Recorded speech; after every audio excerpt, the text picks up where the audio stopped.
Welcome to the Hormone Optimizing Warrior MD, your reliable and trusted source for information on hormone therapy for menopause and beyond, and on how to advance into the second half of your life with confidence and optimism, knowing your hormones are optimized and balanced with everything else in your body. Whether it is hormone therapy, peptide therapy, laser therapy, or some other new technology applicable to maintaining our vitality, mental and physical strength, you will hear all about it in this podcast. Welcome back. In last week's episode, I started talking about the patch, discussed the patch bioavailability, some of the benefits of using the Estradiol patch, like the convenience of it, the affordable cost, as it is covered by almost all insurance plans, including Medicare. Sometimes you might have to add it to the formulary for Medicare clients, but it is covered. I do want to start this week's episode by reminding you that the main reason why the patch actually performs better in terms of symptom control and patient satisfaction is the patch's unique bioavailability. Because if a woman is looking for steady estradiol levels that are meant to improve not just the hot flashes, but also the vaginal and urinary symptoms of menopause and her overall fatigue, her sleep, her brain function, as well as favorably impact her metabolism and how the other hormones that govern her weight are balanced, like cortisol, insulin, thyroid, the patch will probably work better than a daily gel, a daily pill, or a daily compounded cream. That is why I prefer prescribing the patch over the other options, and that's why it's so popular, probably. Today's episode is all about patch dosing and when to test hormone levels for estradiol if you're on the patch. And if you love the patch, but you can't find it, I'm going to talk about the nationwide shortage and why that's happening and what are possible solutions. I'm going to continue to present you with some in the episodes to come. So first, what is the best dose to start when it comes to the patch? Last week's episode, I revealed the 5-tiered doses for the bi-weekly patch, the patch that's used twice a week. The very low, moderate, high, and high.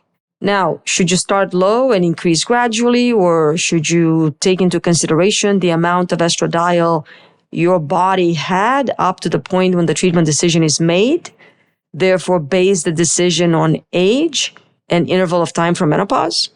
That's what I like to do. Now, many women who are still dealing with the fear of estrogen, just because there's a black box warning that was removed and all these doctors are finally inclined and willing to prescribe estrogen, doesn't mean that your fear is gone. So all of the women who are dealing with the fear of estrogen want to start with a low dose. Go up slowly. There's nothing wrong with that. It takes more visits. It takes quite a bit of patience on the side of the patient. Some of us physicians, we have patience. So if you want to see us 10 times in a year, we're glad to see you. So there's nothing wrong with that. Now, there's also the category of women who are coming in maybe a decade or two after menopause. They're asking for estradiol. They want to start the patch. A specific woman in this condition that hasn't had estrogen for a very long time, at this point in time, after a decade or more after menopause, her body is estrogen naive. It hasn't felt or experienced estrogen in more than a decade. That means this type of woman is likely to react strongly to even a lower dose of estrogen. I prefer to start low and go up slow for these women, even though the amount of estradiol that their body is going to need to control their problems and provide improvement of their estrogen deficiency related condition might need to be significantly higher than the starting point. Even though you look at someone like that and be like, okay, so we got severe vaginal atrophy. You can't have sex. It's very painful. So let's flood your tissues with a bunch of estrogen. That's going to give you a lot of moisture. It's going to improve the quality of sexual dysfunction and pain. But guess what? Now she's going to have a lot of other side effects. She could possibly start bleeding. Her breasts are going to be tender. She's going to get bloating. She's not going to like it. And by the time you want her to be ready to have sex with that dose, she's not going to feel sexy at all. She's going to be quite miserable and probably hate you or hate the doctor, right? So we don't want to do that. There is an art to everything. Knowledge and experience matter. And that is when understanding that hormone therapy has to be personal comes into play. So coming into the doctor's office requesting a very specific dose patch just because your friend has good control on that dose is not the right thing to do. So don't be upset or think less of your clinician, because if your clinician is experienced and knowledgeable, they will actually have this conversation with you and explain, hey, you're different and your circumstance is different. You might do much better on a lower dose or maybe on a higher dose than what you want.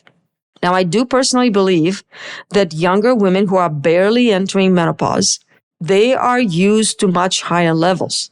Therefore, if you start them on a lower dose patch, that's not going to help them and it's not going to provide them with relief. For example, a woman presenting to a clinician's office who hasn't had a period in 6 months, who is severely symptomatic with hot flashes, sleep disturbances. Let's say she has terrible mood, she's irritable, she has a lot of fatigue, she has vaginal dryness. She will benefit not necessarily starting directly on the highest dose at 0.1 milligram, but I would consider her for 0.075. This type of woman hasn't been far away from perimenopause that long. She's not that deep into menopause. Most of the times, these women are severely symptomatic. So starting someone like that at a very low dose patch is likely not going to provide symptom relief that would be satisfactory for her. Lowest dose I would start someone like that would be 0.05. Now, a clinician's choice, whether a woman would start at 0.05 or 0.075, and it would highly be dependent on her personal history, whether or not she has a history of estrogen dominance and estrogen dominant consequences like uterine fibroids, a history of severe painful periods or endometriosis, or a history of severe heavy bleeding that required an ablation or a Mirena IUD to control.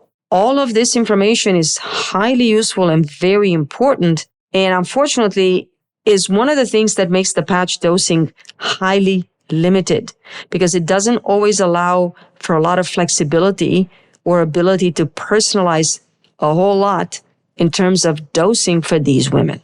Let me give you an example. If someone comes in at 0.05 and they don't get good symptom control, and you increase their dose to 0.075, but they already have endometriosis and fibroids and they start bleeding, they get better control, but the bleeding is highly uncomfortable, then you won't be able to keep them on that dose. You have to downgrade them back to the 0.05 when they were still symptomatic. A perimenopausal woman who is still cycling and still makes her own estradiol, even though this estradiol might be erratic, up and down, and pretty inconsistent. She has times when there's estradiol of 30 and she's highly symptomatic for 1 to 2 weeks, and then boom, here comes the wave of estradiol of 200 or 300. So these ups and downs would highly benefit from a very low dose patch, 0.025 or 0.0375 max. The problem with the patch dosing is compounded by the current shortage of patches. You find your perfect dose, you got it, you're locked in, you're happy, and then you cannot find it anymore. So now the doctor needs to think outside the box and say, well, your dose is 0.075, let's use 2 patches of 0.0375 to make up what you need. Or use 2 patches of 0.05 to make up the 0.1 milligram patch. At that point, there might be limitations imposed by the insurance, who might not approve your 2 boxes of 0.0375. If you actually need the 0.075, they might just say, hey, I'm only going to give you 1 box of patches. I don't care what dose. And you might have to pay the extra box at cost unless there's lots of communication between you and the insurance company or the physician and the insurance company, which honestly, there's not a whole lot of time for that. And it comes at an additional expense of energy and time. So I did talk about women who might not get control on a lower dose patch, and when you raise the patch to the next level, they might experience side effects. And for those women, unfortunately, there is no in-between option available. So at this point, the doctor will have to think outside the box and either continue the lower dose patch and address the symptoms that are still happening with a different option, like a compounded cream, or just switch completely to a compounded therapy option or another FDA-approved option, like maybe the estradiol gel, but that also comes in 5 tiers. And it's unlikely that it's going to get better if you didn't get the relief you needed on the patch. Now, there are many circumstances when the physician's knowledge and training on many, if not all, the available menopause therapy options will come in extremely handy and be very beneficial to the women who are exactly in this situation. The FDA-approved therapy at a certain level, you're still symptomatic, but the next level gives you side effects or you have problems. So that's when the doctor has to think outside the box. Now, let's talk about testing hormone levels while a woman is using patches. This is a very important reminder. Remember, I talked last week about the patch bioavailability. This is something that you need to know when you plan testing your blood levels while you're on the patch. The patch will start releasing estradiol as early as a few hours after you put it on the skin and as late as 6 to 12 hours. It will reach a steady level in about 24 hours. It will probably start declining after another 24 hours. And this is very true for the twice-a-week patch. For the weekly patch, is very similar, except it will stay at the steady level instead of 24 hours for 3, maximum 4 days. And then it will start going down again. So one of the positive qualities of the patch is the slow release to peak. Maintain the peak for a day, 2, 3, or 4 if it's a weekly patch, and then a slow decline back to 0 estradiol or whatever your baseline was before the patch was applied. Every other method of introducing hormones into the body that involves a daily application, like the estradiol daily gel packets or the oral tablet, doesn't benefit from this steady release bioavailability feature that patch has. Only the pellet is able to provide steadier hormone levels than the patch, but the patch is definitely better and more available than the daily tablet for estradiol, the daily gel for estradiol, or the daily spray. So the information you need to know is that testing your hormone levels at the beginning of the patch in the first 24 hours might detect the surge in estradiol levels. Doing a blood test midway in between the patches will probably give you information on the average level that you're able to reach on that specific patch dosing. And then if you test at the end of the lifetime of that specific patch, let's say at 3 days after you put it on, if it's a twice-a-week patch, or at day 5 after you put on the weekly patch, your blood level will reflect the estradiol decline and the dip that happens in the estradiol levels before the new patch is due to come on. I like to test my patients and make decisions about dosing and symptom control midway between the 2 patches. I like the twice-a-week patch for the reasons I mentioned in last week's episode. The midway between the 2 patches is usually 36 hours after the patch application. I always advise the patients it's best to apply on a Wednesday night and test Friday morning. You can also test progesterone Friday morning, or apply the patch Sunday night. You can test on Tuesday morning. So applying the patch twice a week, Wednesday and Sunday, allows you the accessibility and availability to test twice a week. If you apply the patch on Monday and Thursday and you want to test at 36 hours, you will have to apply the patch in the morning and test Tuesday afternoon, so you get the 36 hours, and apply the patch Thursday morning and test Friday afternoon. Now, when should we test other than in relationship to the patch?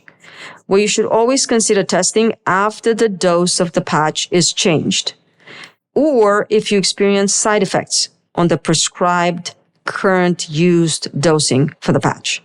You don't need to test all the time. I would start someone on hormones, test them in about 2 months to see what that dose is doing to their body. Come back, let's look at the Estradiol level, let's look at your symptoms. We need to increase. Here's the increase, dosage change, come back, maybe another 8 weeks, and we talk again. You don't need to test all the time. Testing women regularly around the same time will show you, however, that the estradiol levels can be highly unpredictable. Because I'll talk about this in a minute when I tell you about the patch limitations.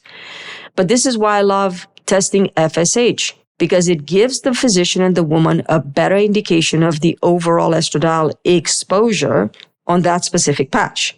For example, you change the dose for the patch, but you also switch to another brand. So you might notice your estradiol levels are about the same, but your FSH level is increasing. That is signaling the physician you're not absorbing the estradiol from the new patch as effectively as you were from the other brand that you had been using before. And because of the patch shortage, beggars can be choosers, so that might just require a dose adjustment. This leads me to why women need to switch brands. This is a big problem right now for the majority of women who are using estradiol patches. It also leads me to talk about the downsides and the limitations of the patch. But before I talk about the nationwide shortage, which is unfortunately a huge limitation on using patches right now, I first want to tell you about the biggest limitation the patch has. That is the highly different variability of absorption. Let me explain. The patch has to be applied to your skin. Your skin will be more or less permissive to the estradiol released by the patch, depending on the skin level of hydration, depending on how thick your skin is where you are applying the patch. It also depends on whether you have any moisturizer, lotions, or chemicals applied to your skin. And it also depends whether you sweat a lot. That matters when it comes to patch effectiveness. So the bioavailability of estradiol patches at the same dose level will vary greatly between women because the characteristics of their skin are different. Because the application and the condition of the skin is going to be very different from woman to woman. So please do not compare the 0.075 or the 0.1, the highest dose patch used by another woman with what you might need. That might be the level that makes her happy and is required to be used to alleviate her specific needs and goals. It might be the level that her skin absorbs estradiol best. But if your body does not need the highest dose patch, or you absorb the estradiol much more effectively than she is, or if you are much more sensitive than she is, you will get the same results with maybe half the dose. This is just an example, but if you're listening to this podcast, I would like for you to take away as a very important key piece of information the fact that it is critical to understand that what works wonderfully for one woman can work miserably for another. Okay? Women love to share. Women love to compare. Unfortunately, when it comes to hormone therapy options, this could be your downfall if you start comparing. Someone who loves the patch might not be you. You might end up loving the daily bioidentical cream. You might end up loving the estradiol pellet because that works much better for you and the patch didn't. Similarly, if a woman feels wonderful, renewed, and invigorated with a new outlook on life and on her intimate relationship, and she experienced 20 pounds weight loss just because she's now on pellet therapy, it does not mean that you'll get the same results as she did. Now, after this very short diversion on preferences and effectiveness, which is again highly variable from woman to woman, let me come back to the patch. Women choose the patch for the two main reasons: convenience and cost. Generally, all women, or in some cases their husbands, already pay a huge amount on a monthly premium for a medical insurance plan. So if the estradiol patch is covered, why not try that first? It is easy to use and cheap. You cannot beat that. I see no fault at all with this logic. Now, the convenience, coverage by insurance, and efficacy are and remain the major reasons why women come in asking for a patch.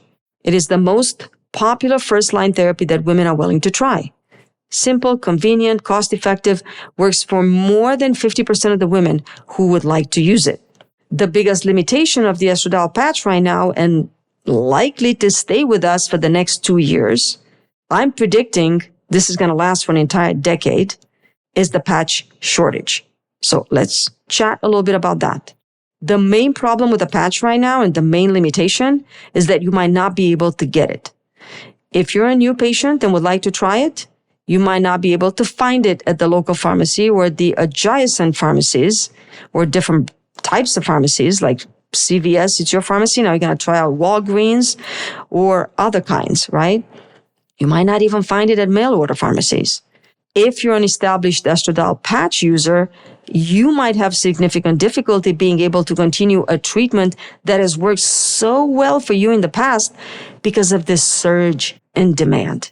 The nationwide shortage of patches is real news. Google it. You'll find a lot of articles written about this. It's becoming quite a big thing. NPR's talking about it. NBC News had an article on it. The New York Times wrote about it.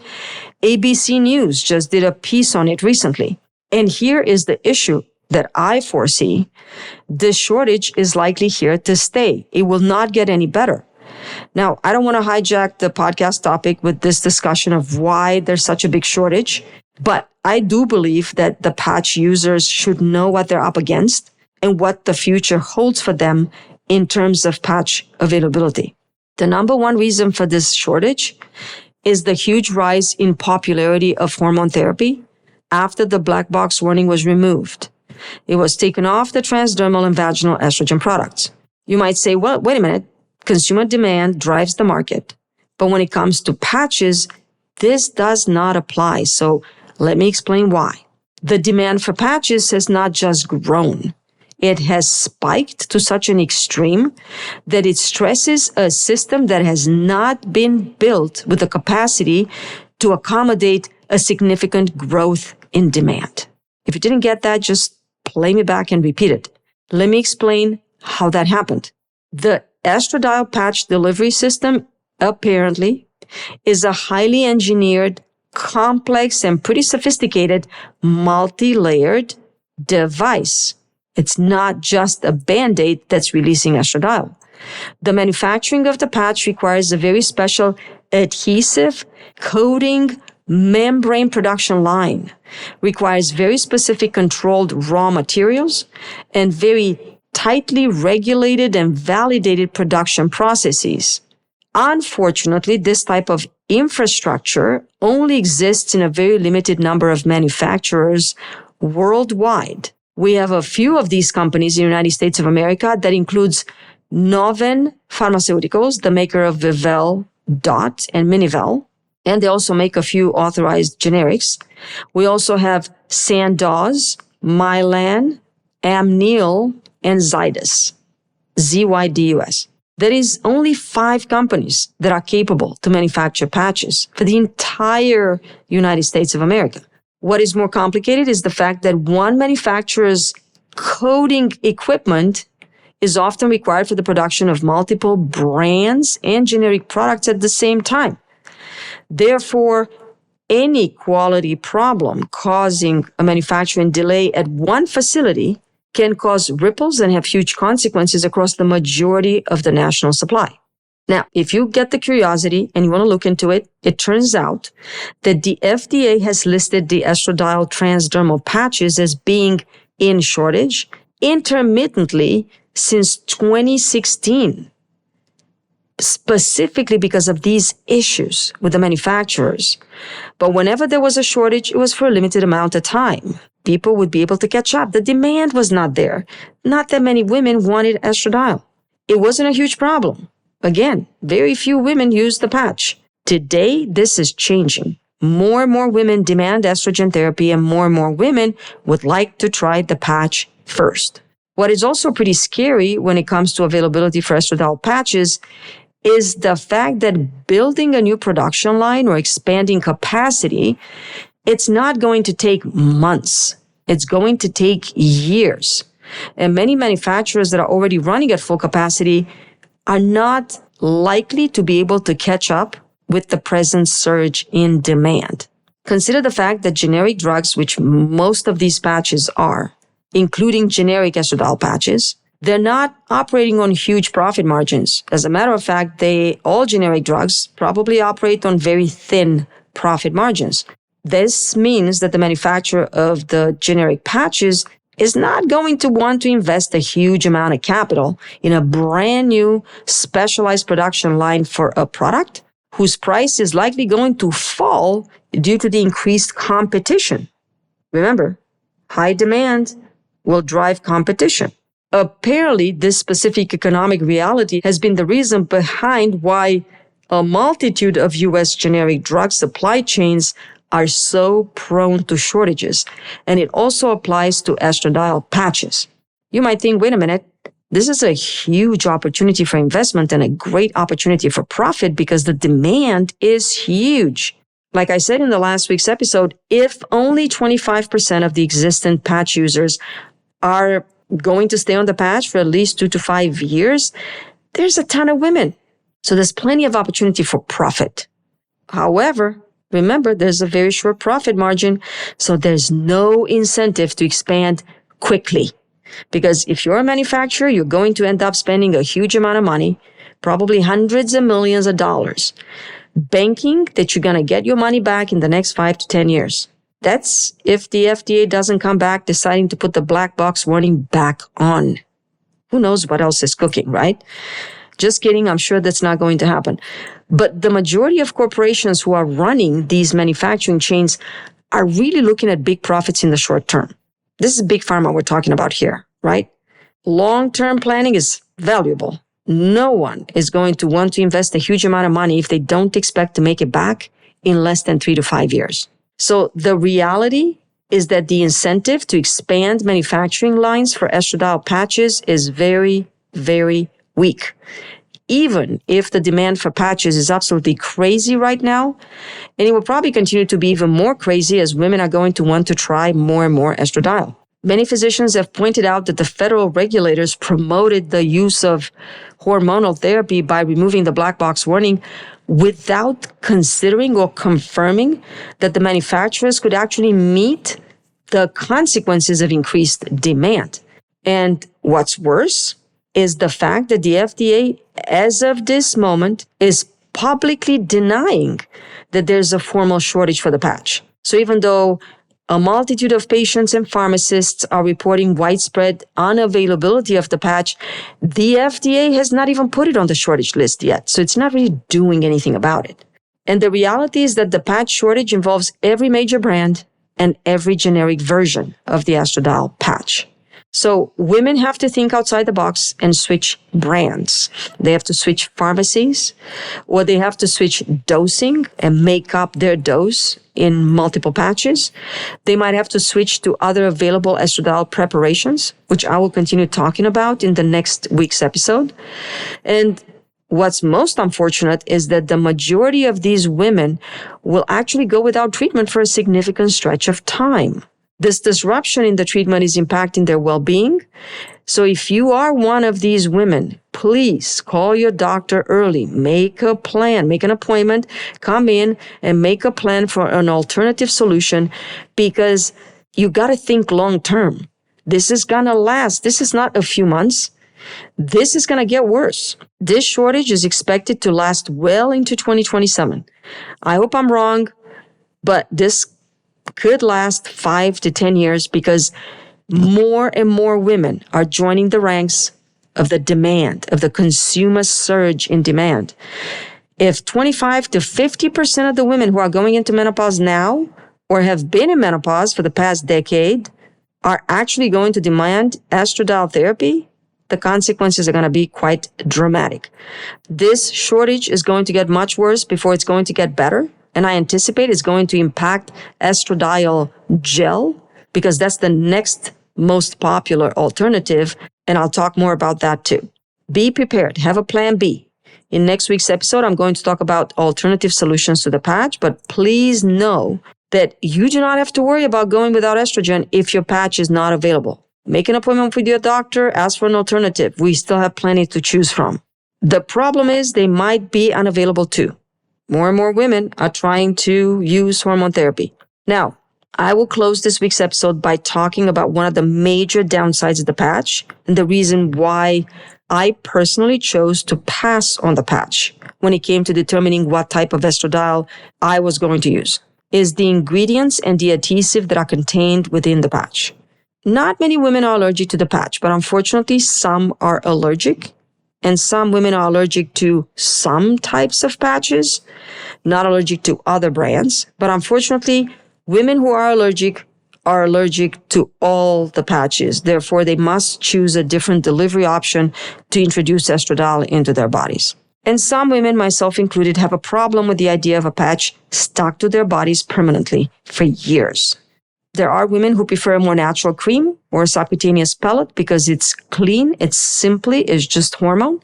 And for these women, it's, again, just a matter of preference. And this is where women's beliefs, her goals, and preferences will come into play. We'll close this episode here, but please join me next week. I will give you all the patch alternatives. I will talk about the estradiol ring that's inserted vaginally. I will start the discussion with that and then explain the difference between the two available FDA-approved products that are intended for different reasons when it comes to the ring. I will also talk about the estradiol gel and the estradiol spray. Hopefully, I will have enough time to address all the possible benefits or downsides of all these methods. And once I'm done with that, I'll move on to bioidentical compounded therapy, which is becoming a more and more attractive option for a lot of women as these FDA-approved mass manufactured products are strained and the resources to provide them are being severely overwhelmed by the customer demand. Thank you for listening. Thank you for the time and energy you spent listening to my podcast. If this episode or another have caught your attention and delivered valuable information you have not heard anywhere else, and if you feel I have succeeded in my mission to provide the how to stay healthy and age beautifully, please leave me a review. And any suggestion to improve the podcast will help make it better for you and for others. You can send my staff a message directly by sending an email to receptionist@herahealthcare.info.